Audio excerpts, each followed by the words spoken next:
ये rank wise list है जो नेशनल टेस्टिंग एजेंसी ने जारी की है। कक्षा 6 की, कक्षा 9 की लिस्ट के मुकाबले कक्षा 6 की लिस्ट में बहुत सारी विकृति हैं, बहुत सारे लूप होल है। देखो ये से सारी लिस्ट ही तो बता देती हैं। जैसे देखो 298 पे 3 बैठ गए, 3 बच्चे बैठ गए, 297 पे 4-5 बैठ गए, 296 पे भी एक ढूं लग गया, 95 पे 94 पे बहुत सारे आ गए। तो ये सारी चीज़ें ही तो जब किसी एंट्रेंस टेस्ट में चीटिंग होती है वो पता चल जाता है। भाई नीट का एग्जाम मैं बता रहा हूँ, उसका सबसे ज़्यादा एग्जाम्पल है, उसमें यही तो हुआ था। अब कक्षा 9 में ऐसा नहीं हुआ है। तो ये क्या होता है, देखिए समझिए इस बात को। इस बार हमारी एकेडमी की तरफ से लगातार ये सब चीज़ें उठाई गई थी कि भाई रैंक 1 एकेडमी की तरफ से नहीं आता, 292 पे ये हाईएस्ट रह जाता है। तो 292 को नोट किया गया कि भाई 292 से ज़्यादा आने चाहिए। तो 297 किसी ने टारगेट बनाया, किसी ने 98, किसी ने, हालांकि पहले किसी ने नहीं दिखाई ये टॉपर।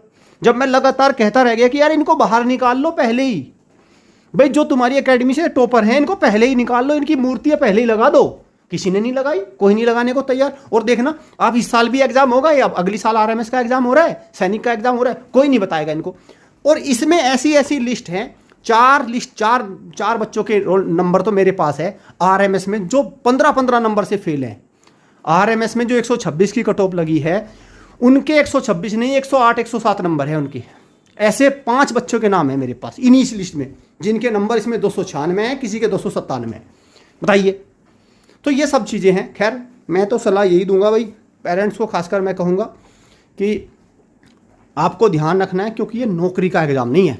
मैं तो कहता हूँ अगर आपको करना ही है ना ये खेल नौकरी में खेलना, अरे पैसे जाएंगे तो कम से कम कुछ मिलेगा भी, तनख्वाह लेगा बच्चा, और क्या भाई। सैलरी नौकरी में उठाओ ना, इस चीज़ों को फ़ायदा। ये जुगाड़बाजी वहाँ लगाओ ना, तो वहाँ ये काम करती है, वहाँ पे इसका रिजल्ट अच्छा आता है। मेरा तो इसमें यही मानना है। खैर कंग्रेचुलेशन, ये पूरी लिस्ट है भाई, ये पूरी लिस्ट है।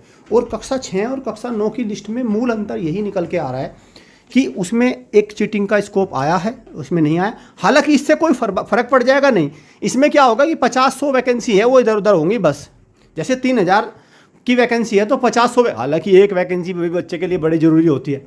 इनकी वजह से एक भी कोई बच्चा अगर रह जा रहा है सरकारी सैनिक स्कूल में, देखो दुख तो है, लेकिन अब कर भी क्या सकते हैं। देखो अपना इंडियन एजुकेशन सिस्टम है, यहाँ पे इस तरह से चीज़ें तो चलती रहती हैं। खैर कंग्रेचुलेशन जिन बच्चों ने नकल से ही सही रैंक 1 हासिल कर ली।